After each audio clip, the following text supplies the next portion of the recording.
போராட்டங்களையும் சிக்கிட்டு வேதனையும் வருத்தப்பட்டிருப்பீங்க. செய்யாத குற்றங்களுக்கு அவப்பெயர் ஆகியிருப்பீங்க.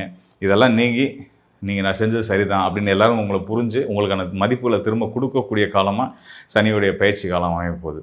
ஸோ அந்த வகையில் வந்து பார்த்திங்க அப்படின்னா சனி 8ஆம் இடத்து சனி அப்படின்றது ரொம்ப பொல்லாதுன்னு சொல்லுவோம் நம்ம. அது உண்மையும் கூட.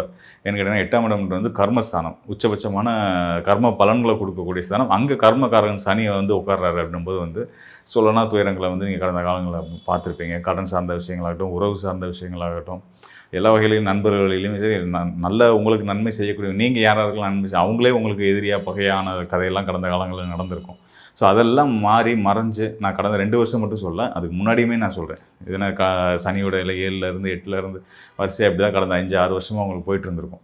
ஸோ இப்போ இதுலேருந்தெல்லாம் வந்து ஒரு என்ன தப்பிச்சோன்னு நம்ம வெளியே வந்த மாதிரி தான் வச்சுக்கோங்களேன். ஒரு இயற்கையை உங்களுக்கு விடுதலை கொடுக்குது. உங்கள் பிரச்சனையிலேருந்து வெளியே வாங்க அப்படின்னு சொல்லி கூப்பிடுது. அதுதான் சனியோட பயிற்சியோட அடையாளமாக இருக்குது. சனி வந்து மீனத்தில் வந்து அமரப்படுறார் 9ஆம் இடத்துல. 9ஆம் இடத்துல அமர்ந்து அது இன்னொரு முக்கியமான விஷயம் என்னென்னா, சனி வந்து பார்த்திங்கன்னா ஒரு ராசிக்கு